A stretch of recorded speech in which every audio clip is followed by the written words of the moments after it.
بسم اللہ الرحمن الرحیم۔ السلام علیکم۔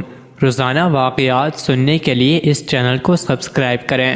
حضرت علی احمد صابر کلیری رحمۃ اللہ علیہ کی ولادت کے بعد آپ کے کان میں اس دور کے مشہور بزرگ حضرت شیخ ابو القاسم گرگانی رحمۃ اللہ علیہ نے اذان دی اور فرمایا کہ یہ بچہ قطب عالم ہوگا۔ آپ کے والد محترم بیان فرماتے ہیں کہ بچپن سے ہی کرامات کا ظہور آپ سے ہونا شروع ہو گیا تھا اور روز بروز خوارق صادر ہوتے تھے۔ 7 ربیع الاول 594 ہجری بروز منگل نماز فجر کے بعد میں مراقبے میں بیٹھا ہوا تھا کہ میں نے مراقبے سے آنکھ کھولی تو دیکھا کہ سیاہ رنگ کے ایک بہت بڑے سانپ کے 2 ٹکڑے پڑے ہوئے ہیں۔ ایک ٹکڑا مجھ پر گر کر زمین پر پڑا، جبکہ ایک ٹکڑے کے پاس علاء الدین علی احمد رحمۃ اللہ تعالی علیہ بیٹھے ہوئے تھے۔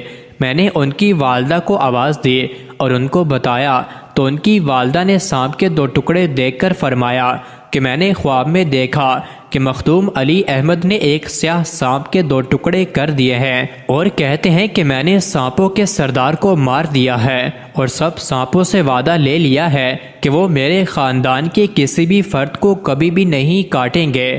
حضرت علی احمد صابر رحمۃ اللہ علیہ کی والدہ ماجدہ جب ہراس سے تشریف لائی تو حضرت بابا فرید الدین گنج شکر رحمۃ اللہ علیہ سے کہا کہ میں اپنے بیٹے علاء الدین علی احمد کی شادی آپ کی صاحبزادی سے کرنا چاہتی ہوں۔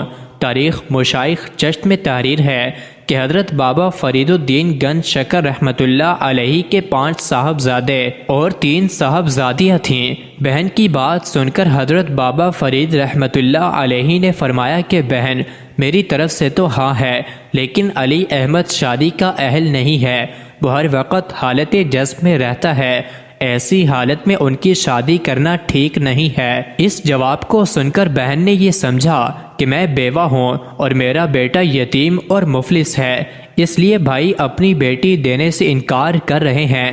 چنانچہ یہ بات بہن نے بھائی سے کہہ بھی دی۔ جب آپ کی والدہ ماجدہ نے بہت اصرار کیا تو حضرت بابا فرید الدین رحمۃ اللہ علیہ شادی کے لیے رضا مند ہو گئے اور اپنی بیٹی کی شادی حضرت علی احمد صابر رحمۃ اللہ علیہ سے کر دی۔ مخدوم علی احمد صابر رحمۃ اللہ علیہ کی والدہ ماجدہ کے پرزور اصرار پر یہ نکاح 21 شوال 613 ہجری بروز بدھ بعد نماز عصر ہوا۔ رات کے وقت آپ کی والدہ ماجدہ نے آپ کے حجرے میں روشنی کی اور دلہن کو حجرے میں لا کر آپ عبادت الہی میں مشغول ہو گئے۔ جب تہجد کا وقت ہوا تو آپ نے مراقبے سے سر اٹھایا۔ حجرے میں ایک عورت کو بیٹھا ہوا دیکھ کر بہت حیران ہوئے اور پوچھا تو کون ہے؟ دلہن نے جواب دیا میں آپ کی بیوی ہوں۔ آپ نے فرمایا یہ کس طرح ممکن ہے کہ ایک دل میں 2 کی محبت کو جگہ دوں؟ میں تو ایک کو دل میں بسا چکا ہوں، دوسرے کی بالکل گنجائش نہیں ہے۔ میں خدائے وحدہ لا شریک کا بندہ ہوں اور اس کے جمال میں گم ہوں۔ یہ فرما کر آپ پھر مراقبے میں مشغول ہو گئے۔ آپ کے منہ سے جیسے ہی یہ الفاظ نکلے اسی وقت حجرے میں نور الہی کا نزول ہوا جسے آپ کی دلہن برداشت نہ کر سکی اور بے ہوش ہو گئی۔ پھر ان کی حرکت قلب بند ہو گئی اور اس جہان فانی سے رلحت فرما گئی۔ حضرت علاء الدین علی احمد صابر رحمۃ اللہ علیہ کی والدہ ماجدہ اپنے بیٹے کی مجذوبانہ کیفیت سے آگاہ تھی، اس لیے ان کے دل میں مختلف قسم کے خیالات پیدا ہو رہے تھے۔ فجر کے وقت حجرہ مبارک کھول کر اندر داخل ہوئی تو دیکھا کہ آپ مراقبے کی حالت میں ہیں جبکہ دلہن کا انتقال ہو چکا ہے۔ یہ دیکھ کر والدہ ماجدہ بہت خفا ہوئی اور غصے کی حالت میں آپ کی کمر پر زور سے ہاتھ مارتے ہوئے فرمایا کہ میں نے تمہارے ماموں کی بیٹی سے تمہاری شادی کی تھی مگر تم نے دلہن کو کیا کر دیا ہے؟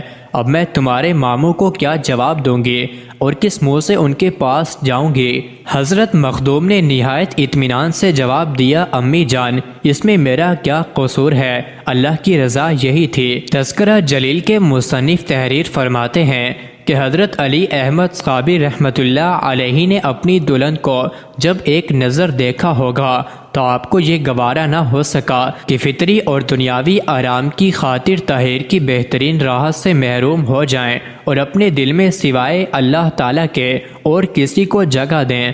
چنانچہ آپ نے ایک ہی جلالی نگاہ میں اپنی بیوی کو بھی اپنے ہی رنگ میں رنگ لیا اور اپنی دلہن کی نفسانی خواہشات کو فنا کر کے جلا کر خاکستر کر دیا۔ جس طرح آپ کے تن خاکی کو زوجہ کی ضرورت نہیں تھی، اسی طرح آپ کی دلہن کو بھی زوج کی ضرورت نہ رہی، کیونکہ عشق الہی کی آگ سالک کے دل سے بھی اللہ تعالیٰ کے سوا سب کو جلا کر راکھ کر دیتی ہے۔ مزید ایسی ہی ویڈیوز کے لیے چینل کو ضرور سبسکرائب کریں۔